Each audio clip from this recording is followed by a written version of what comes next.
behind a lot in Rummikub. Which is a normal thing.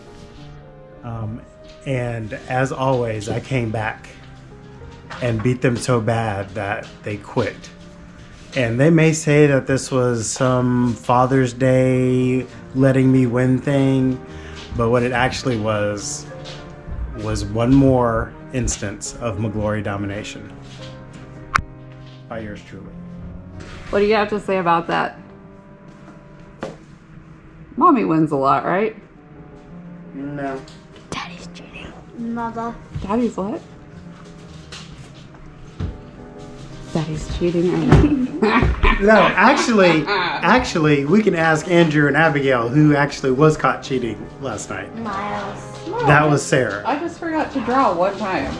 You forgot to draw one time. Mm-hmm. Yes, as cheating. Okay, as I showed you, there was quite the storm and it settled down, but it's still very gray. So hopefully this lighting is all right.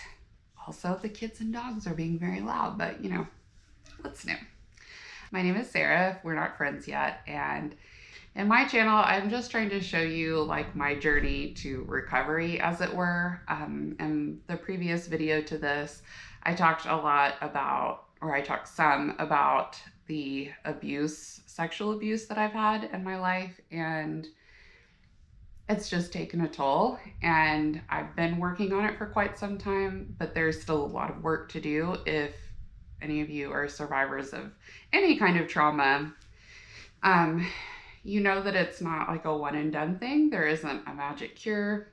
There are a lot of steps, and if you are not working pretty consistently on those steps, for many of us, you will not get better and you'll just be surviving, which I've done for a number of years, but no more. I have been working for several years now on really addressing some of the baggage that I have and like, I guess making peace with it in a certain way, because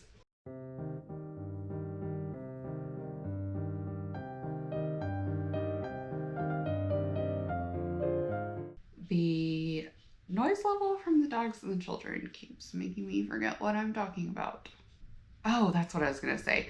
So I was just making the point that for me, the biggest battle has been just like admitting that there was an issue and like allowing myself to live with that, because I just suppressed a lot and I tried to show everybody a certain view of myself. Like I had so tricked other people that I was good and things were fine and handled that I kind of believed it. And then when you're just in denial, you're still suffering the things. They're just coming out in like really weird, inappropriate ways or inappropriate times. Like I'd be totally okay and then something would happen and I would just like lose it and just cry for like 4 hours. And that's not a normal thing anyway. So I've been working.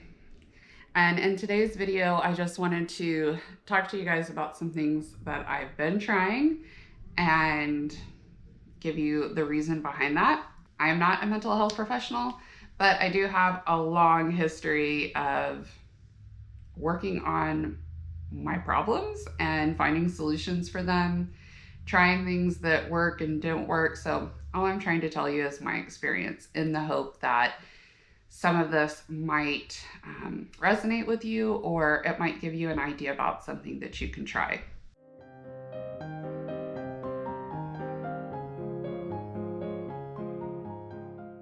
So one of the top things that I'm doing is I'm reading. I have been reading my whole entire life, and I have been on a kick for like years now of reading like personal development books, and because I'm just like trying to figure this out. Why do I feel so bad sometimes? And how do I fix it? And how do I just like become the person that I want to be? And I'm shifting that a little bit. I'll always read personal development books. I'll always have part of myself that's working to improve in those areas. However, I am going back to the kid side of me that just loved fiction and loved like even scary books or romantic books or sci-fi, just anything that's fun and interesting to me. I'm definitely spending the majority of my time on fiction, although I have picked up a lot of fiction that's pretty serious, but still I'm taking some of the pressure off of myself to like tear apart every single little thing about me to try to figure it out. Like, I'm starting to realize that there is healing to be found elsewhere. And so that's something I'm doing. I'm reading good fiction.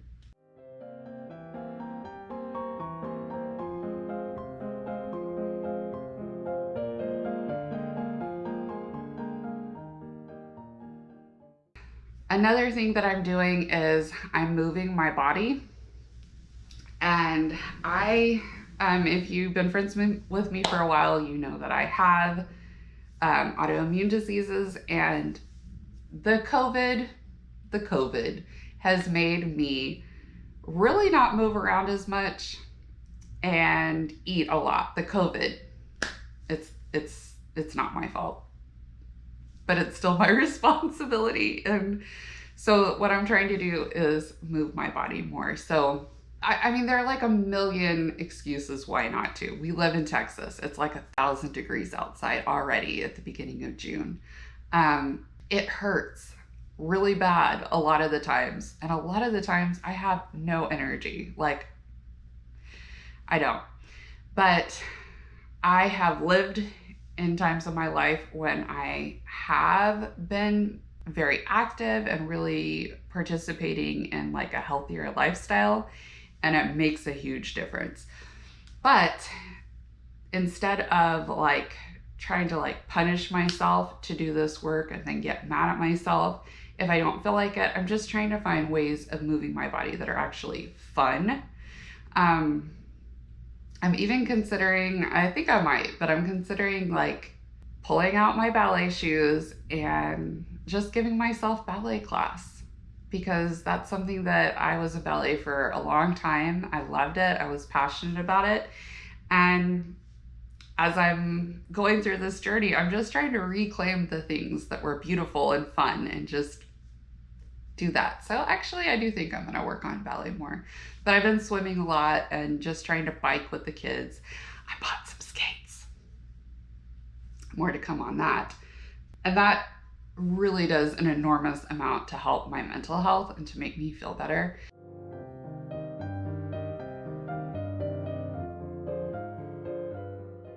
I'm also working on art. This is very exciting for me because I am not a great artist, and I think all kids grow up like loving art and wanting to draw and paint and, use their hands to create things. And we slowly stop doing that because maybe, our parents tell us that we shouldn't do it because it's always making a mess. I have a hard time with that myself, and I'm trying to be good at letting the kids make a mess. Maybe art isn't received well, or like it's just people lose time for it as they grow up too. There's a lot of reasons, but I think most of us, if not all of us, would really benefit from using our hands to create something. And that can be art, so many things. It's music, it is visual, it is creative. You can literally do anything. So I am working on a piece right now. Look at me fancy calling it a piece. I'm working on a piece right now, and it's for my husband for his birthday. Obviously, it is very overdue because, like all things that I try to do, I underestimate the time that will go into it. So I'll show you guys in a minute, but basically I was reading, Behind Closed Doors, that scary book that I was telling you guys about in a couple of videos past. But in the book, the woman makes a painting with red lipstick for her husband as a gift. And it's just red lipstick everywhere. So in my mind, I loved the way that sounded. And instead of doing red, I wanted to do like blues and purples, and then maybe do like some glittery stuff around it. I don't know. We'll see. So I'll show you guys what that looks like. But I basically just bought a bunch of lipstick in different colors of blue and purple. And I've been kissing the canvas, and I thought it was going to take like a very small amount of time.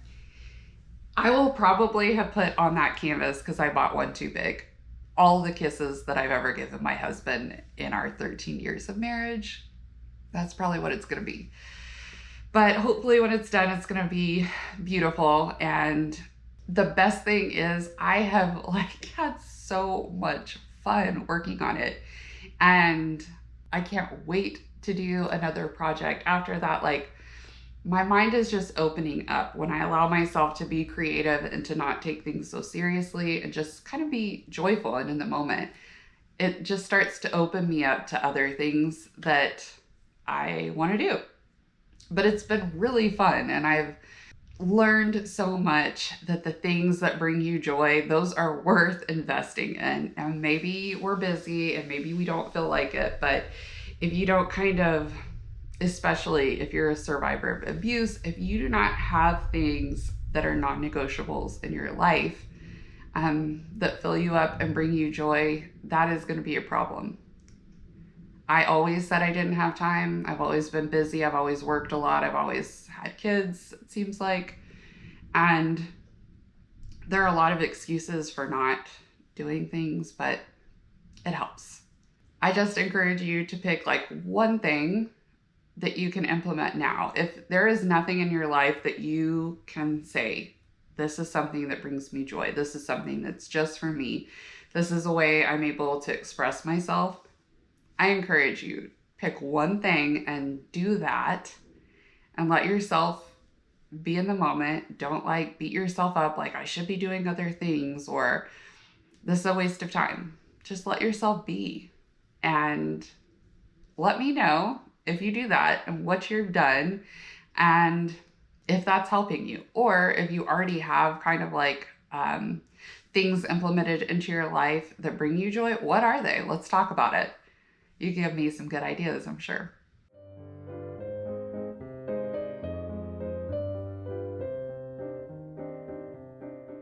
The last thing that I want to talk about is I'm just trying to double down with my intentionality with my family. If you have ever been depressed or like just had a lot of weight on your shoulders, you know that it is very easy to survive and just like keep that baseline going and not necessarily enjoy every aspect of being a mom or being a wife. That's just facts. I know it sounds terrible, but that's how I feel. And I know that there are people who feel like that too. Like there are just times when it's just, you're not deriving a lot of joy from it. You're just like getting things done. You're in the zone. You're just being a mom. You're being a wife. Even if you're not a mom or a wife, you're just like living your life. Your head is down. You're doing the next thing and you're not looking up. So that's something that I'm really addressing in myself. And this is where I give COVID credit too, a little bit, because we've been home, like we're having to look to each other for entertainment and for fun. And so we have implemented, like we have 2 game nights a week. We do game nights on Tuesday and Friday, the whole family. And we play like Pictionary or Rummy Cube. We have Family Feud. We have Jeopardy, a bunch of games. So basically we play for a while with the kids after dinner with the littles. And then when they go to bed, then we do like cards or something else that's like a little bit out of their capacity. So that's Tuesday and Friday. Saturday is supposed to be Kwame and my date night. And obviously we're not going anywhere, but we're just trying to be intentional about having time where the kids go to bed earlier and we spend time together. And then once a week we've been watching a movie, but we decided to just kind of like make it movie Mondays. So on Monday nights, we're going to be watching a movie together. My husband has always like really loved Star Wars. So he has had the kids go through all of that. And then we recently watched the Ant-Man and then Ant-Man and the Wasp. That was really cute. So we're just finding movies that like all of us enjoy, from the oldest, which is me at 41, to the youngest, which is Miles at almost 8. My baby's almost 8 on Thursday this week.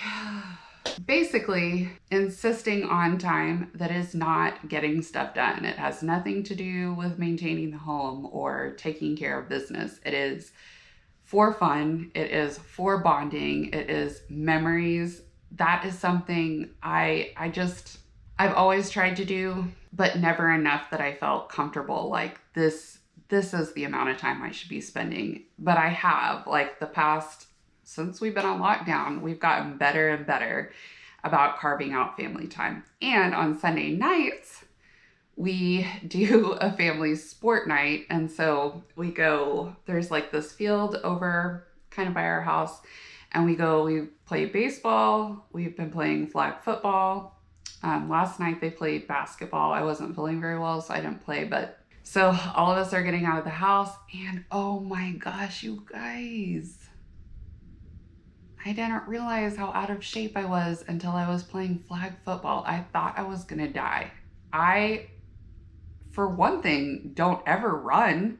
And for another thing, just like running, like, especially like the start-stop running, I was like, oh my gosh. And then I was so sore, like we've done football twice. And I'm like, I'm gonna die. And I used to be in a flag football league with my husband. So yeah, those are the things that I'm really focusing on. And I've seen a big difference. Like, this past week was pretty hard for me because I talked about the abuse and put that video up, and that was really scary for me. Even though I like didn't go into a lot of detail, it still was hard. And then I read a book, My Dark Vanessa, which was really hard to read. But basically, I think that there's going to be a while where if I'm willing to talk about things, and if I am being honest and upfront as opposed to repressing every single little thing, it is going to be difficult to a certain extent. And I think that's okay. That's part of the process.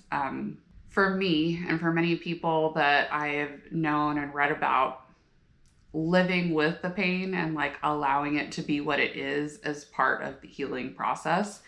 And I've never done that. I've just always pretended I was fine. So it sucks. It sucks to feel like I legit felt sick from just the process of thinking about things. And I'd gone through pictures, and then I read that book, which I shouldn't have read at that time anyway. And yeah, I just felt sick, like physically sick.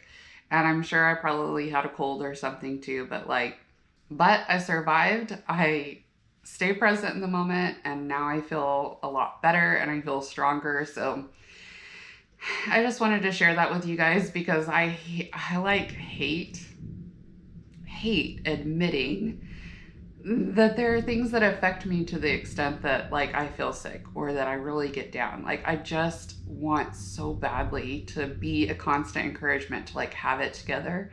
But I'm trying to hold myself accountable to myself and to you by just telling you when it hurts, telling you when it's hard, telling you when I am succeeding and when I'm failing. Like, that's just something that I'm really going to be working on. So I hope all of you are having a good week.